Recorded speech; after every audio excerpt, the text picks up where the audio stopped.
मेरे अंतिम शब्द बुद्ध।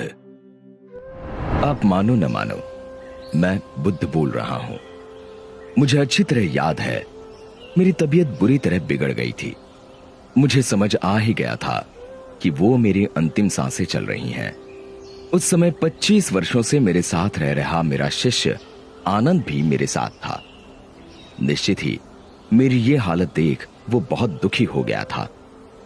इधर उसका ये हाल देख मैं आश्चर्यचकित था कि यदि उसे सिर्फ मेरी संभावित मृत्यु से इस कदर दुख पकड़ रहा है, तो फिर उसने जीवन भर मुझसे सीखा क्या? मेरे साथ 25 वर्ष रहने वाले शिष्य तक का यदि दुख से छुटकारा नहीं हुआ है, तो फिर बाकियों ने मुझसे क्या ग्रहण किया होगा? और मजा ये कि अभी मैं इस आश्चर्य से बाहर आया भी नहीं था कि आनंद ने मुझे दूसरे आश्चर्य में डाल दिया। उसने मुझसे पूछा, मुझे ऐसा सत्य दीजिए कि मेरा हमेशा के लिए उद्धार हो जाए। अब मैंने क्या जीवन भर असत्य कहा था, जो अंतिम वक्त कोई महान सत्य अपने प्रिय शिष्य को देकर जाता? और फिर मैं किसी को सत्य देने वाला कौन? मैं तो सिर्फ राह दिखा सकता हूं। बाकी तो सही मार्ग पर चलकर सत्य मनुष्य को स्वयं पाना होता है। किसी मनुष्य के पास किसी को कुछ देने की या किसी से कुछ छीनने की क्षमता ही कहां होती है। सो मैंने उससे कहा, भाई आनंद, अप्पदीपो भव, यानी अपने दीप स्वयं बनो।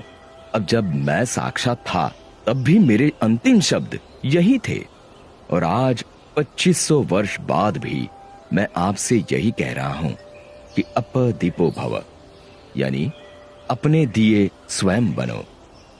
और सच कहूं तो ये मेरे मुख से निकले तमाम शब्दों और व्यवहारों का सार है। मैं दावे से कहता हूं कि यदि आप इसे गांठ बांध लेंगे तो आपका तत्क्षण उद्धार हो जाएगा। मुझे राह दिखानी थी तो दिखाकर चला गया। अब उस राह पर चलकर अपना सत्य आपको पाना है। इसमें मैं कुछ और नहीं कर सकता। सोचो ये कि जब मैं साक्षात था तब कुछ नहीं कर सकता था, तो अब मेरी मूर्तियां या मेरे जैसे वस्त्र पहनना क्या कर लेगा? सो इन सब नौटंकियों से छूटो और स्वयं को भ्रम में डालने से बचो। सीधे सीधे मेरे बताए मार्ग पर चलकर अपने जीवन का सत्य खोजने में लग जाओ। विश्वास जानो कि अपने द्वारा अपना उद्धार करने के अलावा तुम्हारे पास अन्य कोई मार्ग नहीं। आपको अपना दीप बनकर अपने को रोशन स्वयं ही करना पड़ेगा।